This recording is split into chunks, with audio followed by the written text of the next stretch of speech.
Thanks to our friends on the 5. This is a Fox News alert. Welcome to Hannity. We are following 5 big major breaking news stories tonight. President Trump, he wows the crowd at a rally in West Virginia, and he punches back very strong on this phony Russian narrative. We're going to have highlights and reaction. Then West Virginia's Democratic governor, Jim Justice, he joins the president on stage tonight to announce that he is switching to the Republican Party. More evidence Democrats are in complete disarray.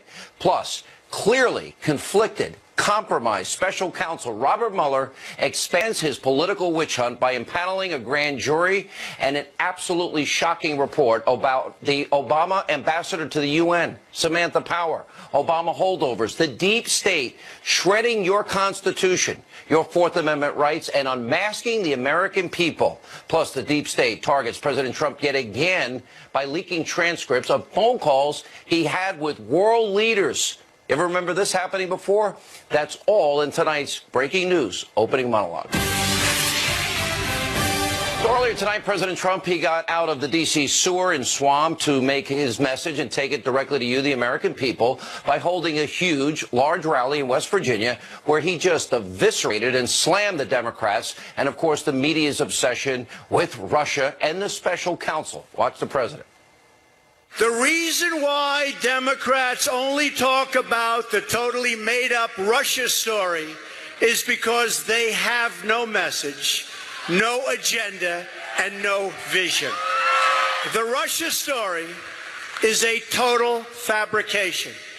It's just an excuse for the greatest loss in the history of American politics. That's all it is. What the prosecutors should be looking at are Hillary Clinton's 33,000 deleted emails, and they should be looking at the paid Russian speeches and the owned Russian companies. Or let them look at the uranium she sold that is now in the hands of very angry Russians. Most people know there were no Russians in our campaign. There never were. We didn't win because of Russia. We won because of you. That I can tell you.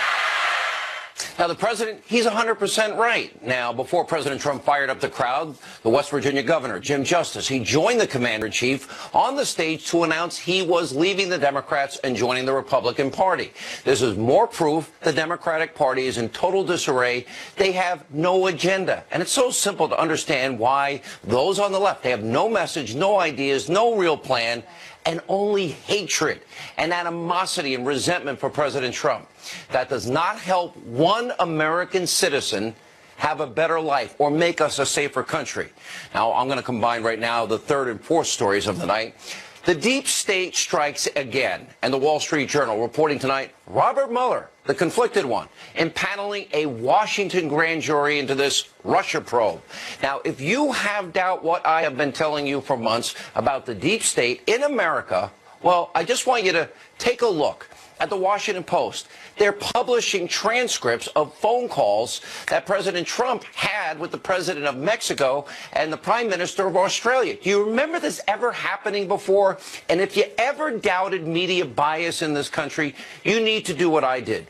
Read the transcripts of the phone calls. They are exactly what the president was promising all of you on the campaign trail. Yet the media, they distorted purposely what the president said, cherry-picking his words.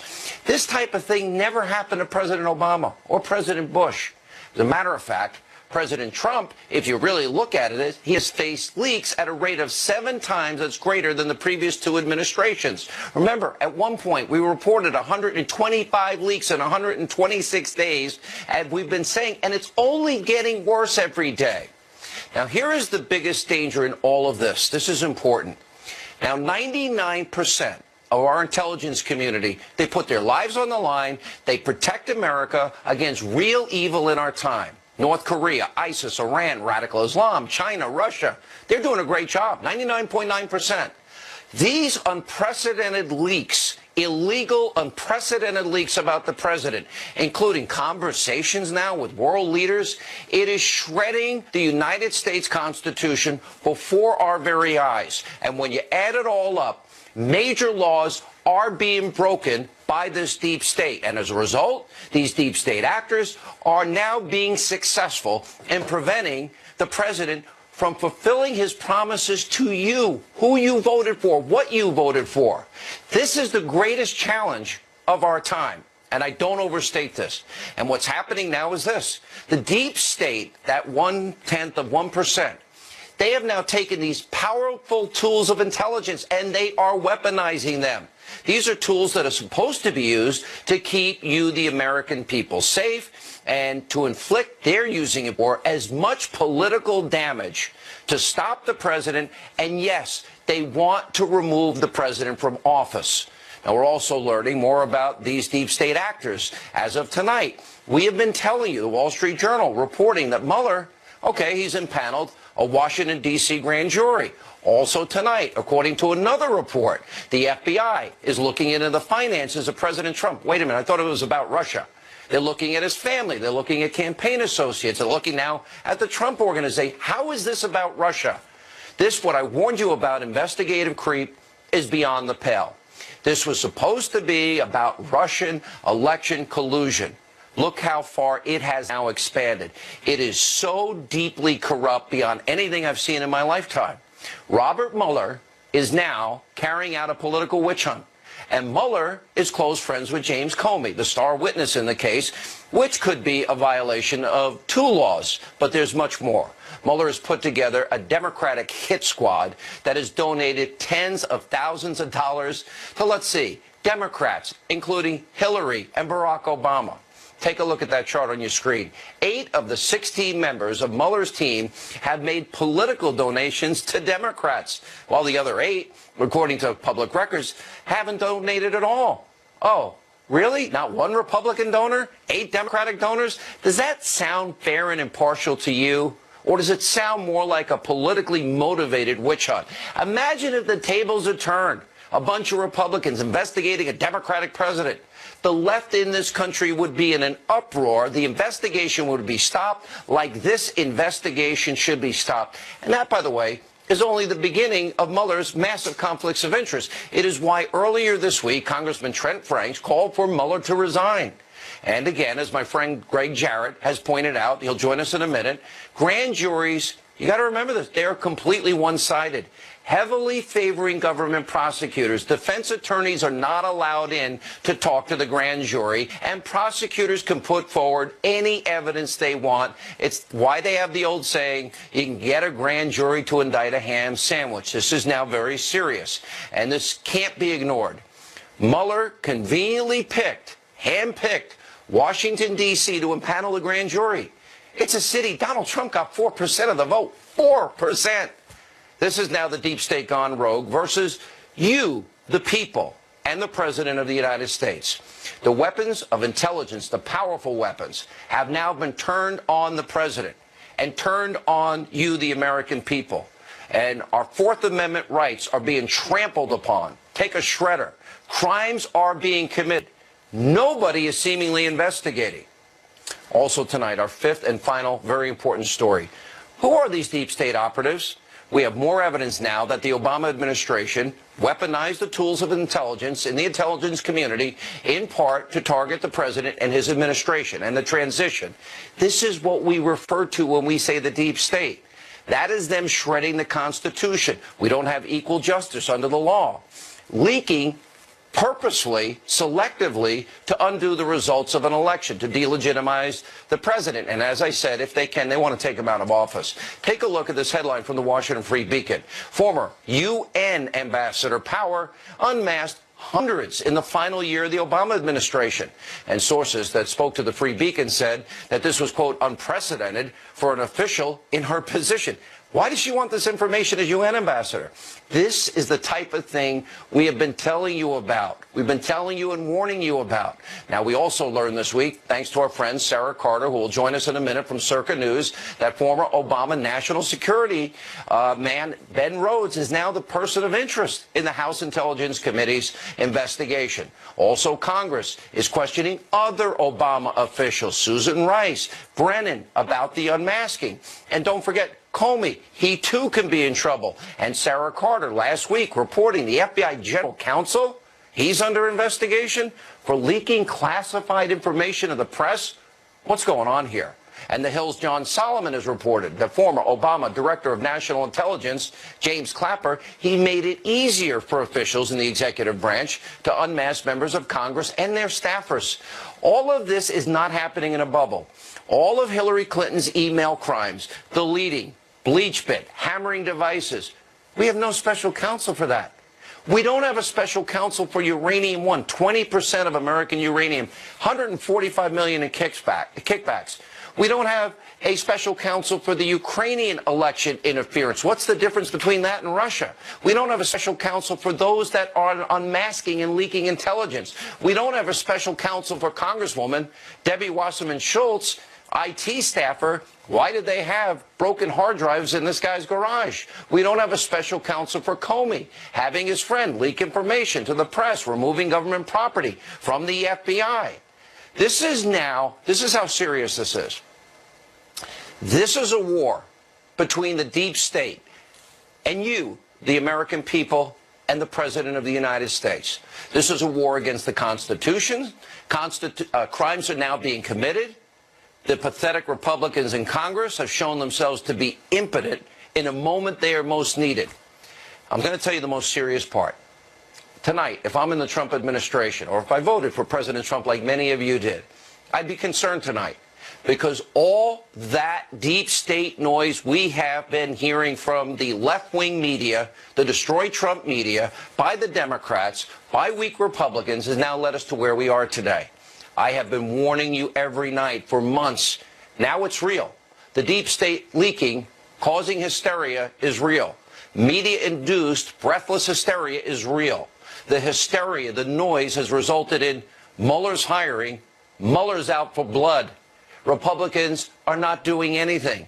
You, the American people, are the ones that are losing as a result of this sewer and swamp of D.C.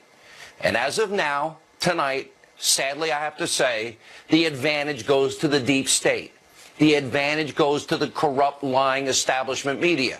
The advantage goes to corrupt Democrats. This is a huge loss for equal justice under the law, our constitutional republic. A huge loss for the Americans in poverty, on food stamps, out of work, the American people that voted for this president. A huge loss for the Constitution that we love of the United States. Here with reaction from CircaNews.com, Sarah Carter, an attorney, and Fox News anchor Greg Jarrett. Greg, let me go with what you wrote me something today, and I added it to my monologue. I didn't steal it. I want to give you full credit. I'm not like I give full attribution on this show. You're the one that warned me and said, hey, Sean, let me remind you about grand juries and the ham sandwich. Why don't you tell people why this is so dangerous? There's only one other nation in the world other than the U.S. that employs a grand jury. It's Liberia. And there's a reason why, because everybody now realizes that grand juries are an undemocratic farce. They're one-sided, as you pointed out. The defense is never there to cross-examine witnesses and to challenge the evidence. Prosecutors spoon-feed only incriminating evidence and nothing exculpatory. It is as undemocratic as you can get. It is the antithesis of justice. And it's even worse here because Robert Mueller impaneled a Washington, D.C. grand jury where Donald Trump got a mere 11,000 votes compared to Hillary Clinton's 260,000 votes. I dare say there's probably not a single person on that grand jury that likes Donald Trump. So it is doubly unfair. 4%. I'd love to be before that grand jury or have a prosecutor going after me. Oh, Hannity, only 4% of the people in this room like you. The rest hate your guts and would vote against you.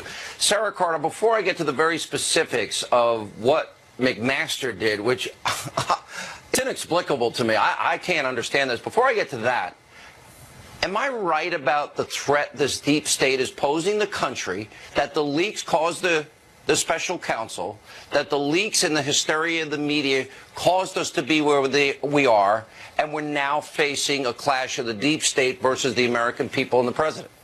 Well, there's enormous concern that our Fourth Amendment has just been shattered with this information that's being delivered. So what we know, Sean, is that a lot of these leaks, right, a lot of the unmasking that took place of Americans coincides with the leaks that were coming out in the media. That's what's being discovered by the House Intelligence Committee.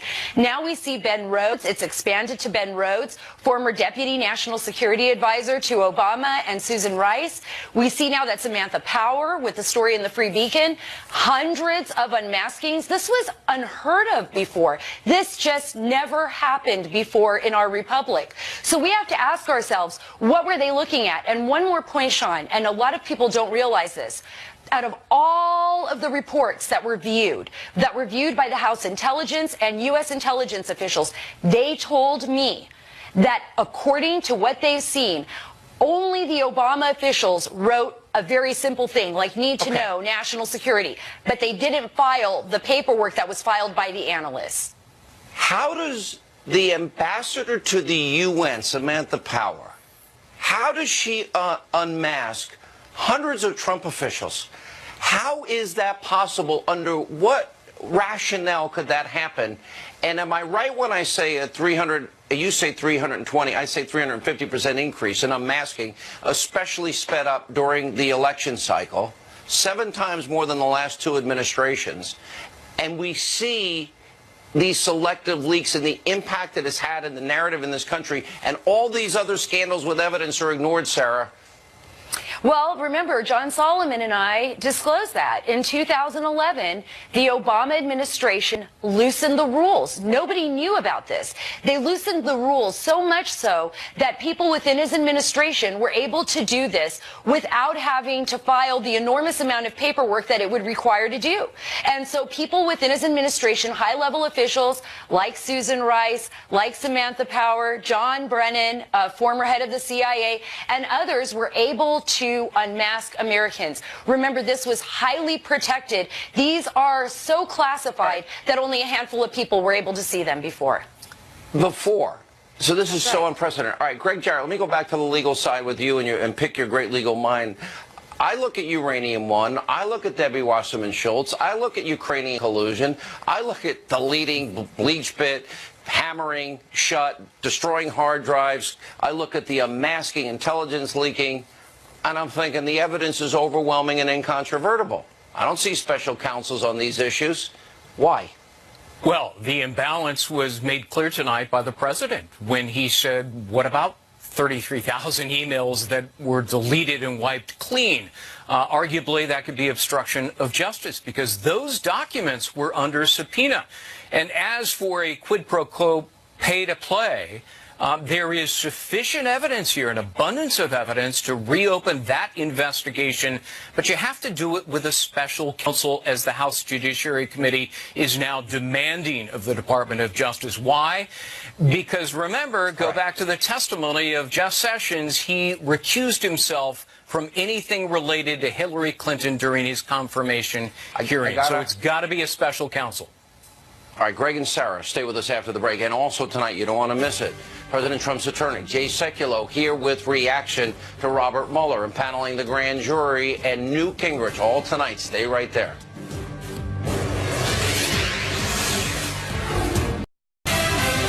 We won because we totally outworked the other side. We won because millions of patriotic Americans voted to take back their country. Have you seen any Russians in West Virginia or Ohio or Pennsylvania? Are there any Russians here tonight? Any Russians? They can't beat us at the voting booths. So they're trying to cheat you out of the future and the future that you want. They're trying to cheat you out of the leadership you want with a fake story that is demeaning to all of us. Good for the president fighting back earlier tonight at his rally in West Virginia. You heard the crowd reaction. We continue with Sarah Carter, Greg Jarrett. Let me go back to your piece. Inside the White House, why would H.R. McMaster allow Susan Rice, who's investigated for unmasking, like Samantha Power, like Ben Rose, like the general counsel James Baker of the FBI, like Comey and so many other deep state people? Why would he possibly grant a waiver? And is it true McMaster disagrees with the president on the issue of Iran and the Obama deal? Does he support that? This is the concern. According to the sources that I've been speaking with, both in the West Wing and in the intelligence community, H.R. McMaster is completely at odds with the president on the Iran deal. And this is one of the biggest issues. There's concern within the intelligence community as well as in the West Wing that he's moving people out that would give reason or cause, people like Derek Harvey and others, Ezra Cohen Watnick as well, moving them out, people that would basically stand with the president's policy on Iran. What's more concerning, I think, for a lot of people... Aren't they also involved? Because I know two of the people, and I've interviewed one person, I talked to another. Wouldn't they be helping expose the deep state? Yes, you're right, Sean. And they're looking into this deep state. The fear that there are people within the bureaucracy that are still pushing out these leaks, that are working against the president's policy, and they're asking, what's going on here? I'll be blunt. Is McMaster one? Because it's inexplicable, that decision. According to the sources that I've been speaking with, they believe that he is allowing this to happen, that he is pushing this forward. And that is a huge concern. And you have to ask yourself, even if Susan Rice is given this, what is a courtesy from McMaster, she's under investigation, so she can continue to look at classified information. I know. That makes about zero sense. There's no justification for that, and I'd like an explanation from the White House on that. All right, let me go back to special counsel, special prosecutors, Greg Jarrett. My experience has been what we're seeing. We start with Russia. Now we've moved on to finances. Then we move on to obstruction. And maybe it ends up 3 years later like Scooter Libby on a perjury charge because he wouldn't say something that they wanted him to say to Patrick Fitzgerald about the vice president. Is there any way to fight back against these unprecedented powers? And then you've got all these Democratic donors hired by the special counsel Mueller, which makes no sense to me, seems categorically abusive and unfair to me. Everybody wants a special prosecutor, Sean, until they get one. And then they hate it because of mission creep or investigation creep. And it goes on ad nauseum sometimes for years. It's the duty of the acting Attorney General, Rod Rosenstein, to limit the scope of the special counsel. He's not doing that. Where is he? Well, that's a very good question. One of his problems is he has a conflict of interest. He's both prosecutor and witness in the same case. He is required under the special counsel law to recuse himself, and he isn't doing it. So you've got Mueller, who should recuse himself, Rosenstein, who should recuse himself, and nobody is limiting either one of them. And it's part of the frustration I think you can viscerally feel when the president addresses the issue. All right, guys, thank you both. We are going to stay all over this. And if they're going to investigate these things, they've got to investigate Hillary. They've got to investigate Ukraine. Debbie Wasserman Schultz, seriously? The leakers, when are they going to be put in jail? They're shredding the Constitution, violating the law, committing felonies. When we come back, one of President Trump's attorneys, Jay Sekulow, reacts to the impaneling of a grand jury. Newt Gingrich weighs in, and much more.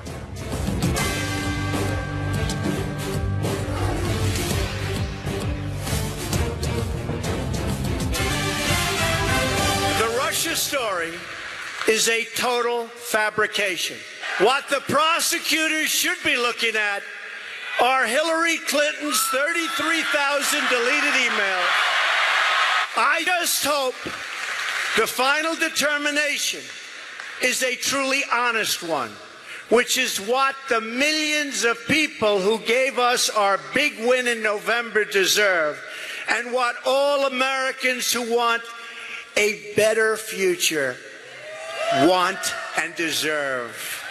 President Trump on fire at a rally earlier tonight in West Virginia. Joining us now with reaction, one of the president's attorneys. He's also the chief counsel for the American Center for Law and Justice, Jay Sekulow. Jay, let's go back. Hey, I want to get your general impressions about the news today, and help me out here about investigative creep and what was the mission of the special counsel? Well, let me start with the last part. The mission of the special counsel was to, and it's very specific, I'm holding the mandate in my hand. And that mandate says it's to investigate allegations regarding the Russian government's effort to interfere with the 2016 election, and also if there was any coordination and links between the Russian government and individuals associated with the campaign of the president. Now, if in fact these stories that are being circulated, and by the way, Bloomberg did this about 3 weeks ago, nothing happened there, that proved not to be the case. This idea that they're now investigating real estate deals from what, 9 and 10 years ago? That's not inside the scope of the mandate. So our view would be very clear that the special counsel's office has to stay within its mandate. If it goes beyond the mandate, there are venues and methods upon which you challenge that, whether it's directly with the special counsel if necessary, whether it's with the deputy attorney general. There are ways to do that. So this idea that people are talking about mission creep. Yep. Go ahead. Do we know who was subpoenaed, and on top of that, what does the announcement mean for the investigation going forward? Well, we don't know who has been subpoenaed because all this is supposed to be done, by the way, grand jury deliberations are supposed to be done in secret. So obviously something leaks somewhere. Whoa. Did you say shocking. secret? Yeah. Yeah, right. Well, okay, in that the day and doesn't work age out. of... Yeah, right. Yeah, okay. Yeah. Good luck with that. Yeah, we don't...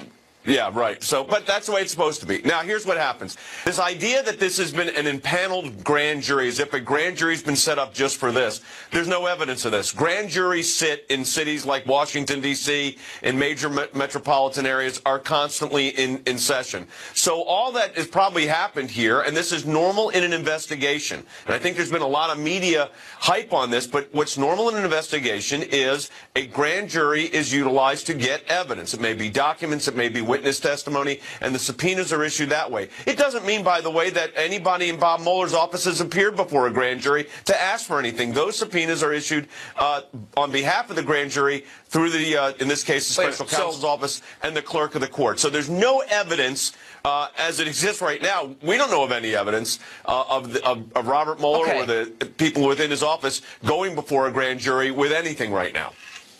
All right, so we start out with the Russia collusion story, but of course we'll ignore Ukraine, Uranium One, we'll ignore deleting of emails, bleach pit, smashing devices, and obstruction of justice, and unmasking and leaking. Well, let's ignore all of that, and the list is so long. So let me guess, now they've moved into finances and possible obstruction of justice, even though Rosenstein is the guy that recommended. Again, he sent a letter saying the president had a right to fire Comey. So here's what I want to understand, though. Constitution, actually, the right to turn, I want to be clear on this because this is an important legal issue. The right to, James Comey himself acknowledged that he served at the pleasure of the president. And that's because, and that's, by the way, not something James Comey created. That's Article 2 of the United States Constitution. That's the president's inherent power constitutionally. So here's my question, though. So let me guess. So now they're going to go into finances and the fact that Donald Trump sold a property to some Russian oligarch in, what, 2008 and made a profit because the Russians knew then, even though Democrats and the media didn't know on November 7th or 8th and couldn't even believe it on the 9th that he'd run for president and win. Is that how that worked 10 years ago? Well, that is so beyond the mandate that is in existence for the special counsel that our position would be that they cannot reach any of those issues. By the way, what you just said, I mean, think about that for a moment. The idea that somebody in 2008 that bought a piece of property from the then real estate developer Donald Trump. Come on. And remember the old Johnny Carson, Karnak the Magnificent? And they could think in the future and say, aha, 10 years from now he might become president of the United States. If that's where this were to go, which I don't believe it will. It cannot. That's so far out the mandate. It cannot happen. You cannot allow that to happen. Here's my worry, though. We already see investigative creep. We already see a conflicted special counsel. It's not something you can comment on, I'm sure. But I've watched these things go on and on. Have they contacted the White House? Are they looking for information from the White House? Is that something you could talk about? Well, I'd defer any of that to the White House's special counsel, Ty Cobb. And he's addressed that and said that the White House will fully cooperate. I will tell you this, with the grand jury information today, we have no reason to believe that the president's under investigation here. We haven't received anything. So that's where it is right now. And I How think long does it go on? that, again, how long does it go? Well, it shouldn't go on very long. You know, look, Sean, how long the ultimate investigation goes on, only the investigators are going to know that. But if you look at the two issues surrounding that the president, this idea that somehow by terminating James Comey, that's obstruction of justice, that's his Article 2 power. James Comey acknowledged it. I don't think it goes on that long. It sure shouldn't. Thanks, I want to see the leakers exposed and those that violated the law and leaking intelligence exposed too. Where's that investigation? All right, Jay Sekulow, thank you. When we come back, former Speaker of the House Newt Gingrich weighs in straight ahead. I am thrilled to be back in the very, very beautiful state of West Virginia.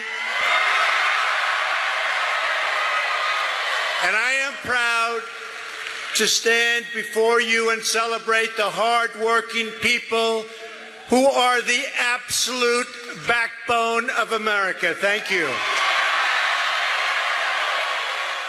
And welcome back to Hannity, and that was President Trump earlier tonight firing up his crowd at his rally in West Virginia. Here with reaction, the author of, well, now 8, 9, 10 weeks on the New York Times bestseller list, Understanding Trump, former Speaker of the House, Fox News contributor Newt Gingrich.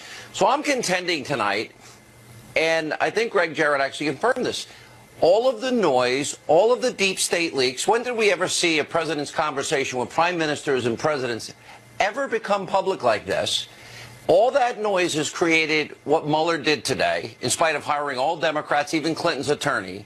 And I am saying that the goal to stop the president's agenda is working. This is a real threat. I think everything now has become real. Thoughts?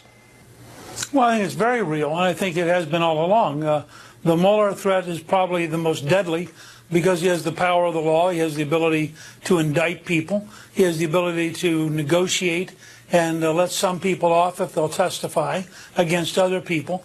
I regard the Mueller example as the deep state at its very worst, and it worries me a great deal and fits the whole case of that we've seen about the Justice Department at times being out of control.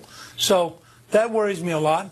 On the other hand, you watch the governor of West Virginia and you suddenly think, you know, Trump somehow just keeps grinding forward. He's making progress every week. He's getting things done. He's beginning to move towards a tax cut bill that will be historic. He's gotten more judges approved than Obama had at this point, and Obama had a Democratic Congress. Despite everything, I think that the Trump system is gradually beginning to really work. But the forces that I talk about, you mentioned the deep state, which I talked at length about in my opening monologue, and then the media, and then the Democrats, and frankly the Republicans being so pathetic, my opinion, in not advancing the president's agenda. But then you got the leaking, then you got unmasking, then you've got real corruption. You got Debbie Wasserman Schultz, you got Hillary Clinton. All of those things get ignored.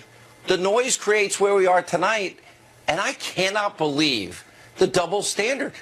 I know I should be used to it, but this is beyond the pale of anything I've seen.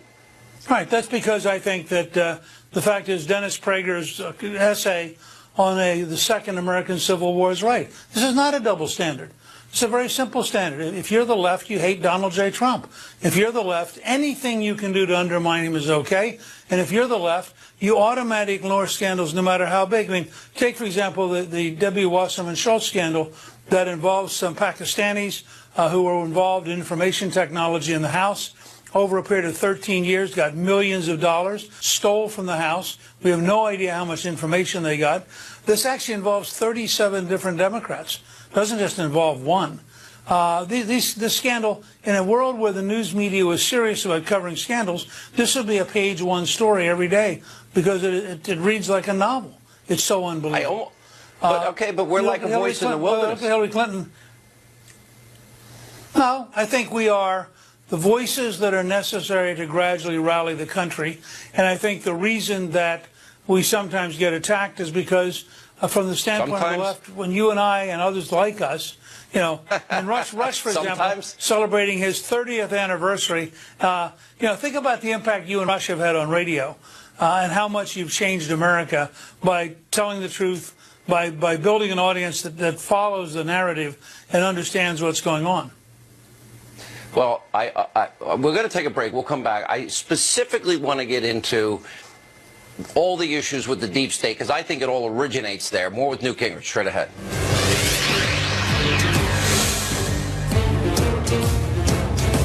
Washington is full of people who are only looking out for themselves. But you know this, you know it better than most. I didn't come to Washington for me. I came to Washington for all of you. That I can tell you.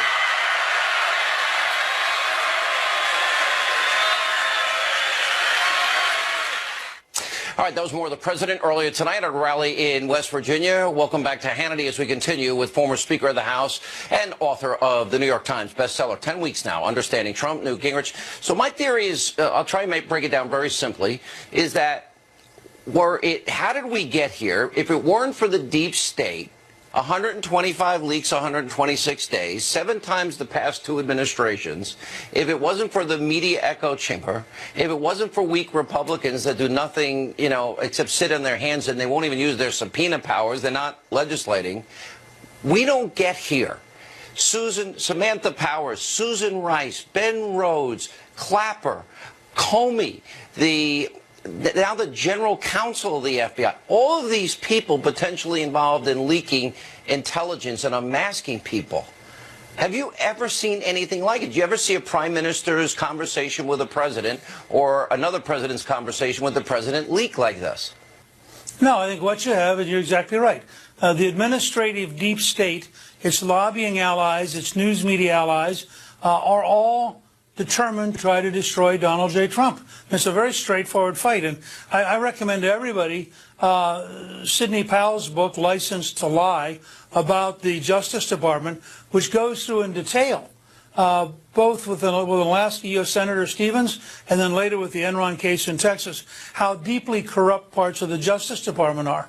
The fact is, the Susan Rice case is unbelievable. The ambassador to the United Nations was even worse than Susan Rice. And you go down this case after case after case.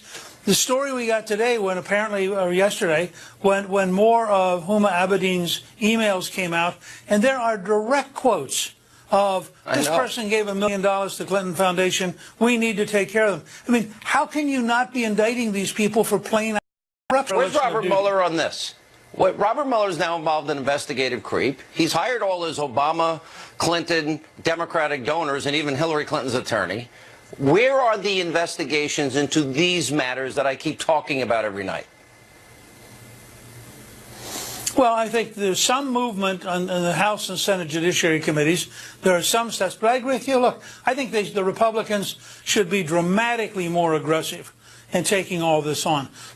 I think, for one thing, there ought to be subpoenas that expose all of the financing of the Clinton Foundation back to its beginning, that allow us to find all the flow of foreign money, and we will be stunned at how much foreign money was financing the Clintons and their activities.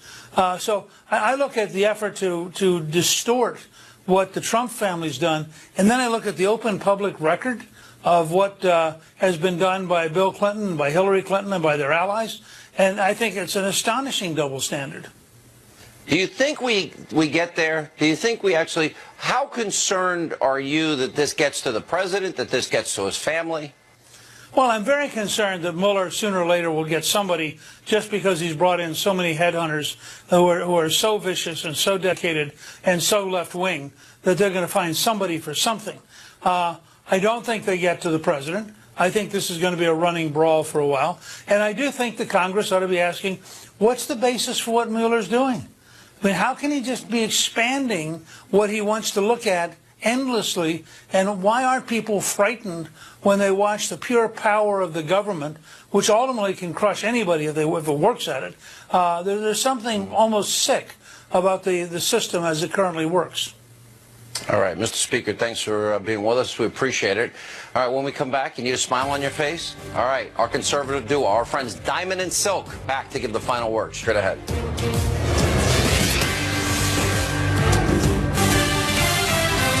Welcome back to Hannity, my friends, the dynamic duo. They're back, Diamond and Silk. They have the final word on President Trump and his rallies like we saw earlier.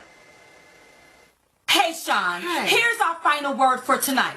We absolutely love how our president is bypassing the media and these organizations and taking his message directly to the people. And that's we, the American people. And yes, he's doing a phenomenal job with the stock market booming and the economy is growing. We absolutely love it. Now we know that these snowflakes and the left, they try to sneak into the rally to disrupt in order to obstruct the president's message. So, Sean, the more they hate, the more our president will educate so that we can all elevate and all of us can make this country great again. Now, Sean, that's our final word for tonight. Back to you, Sean. Wouldn't it be great to make America great? Oh, in all of this, they forget about the people. We'll have a lot more on this tomorrow evening. As always, thanks for being with us. On this show, we will always be fair and balanced. We'll see you back here tomorrow night.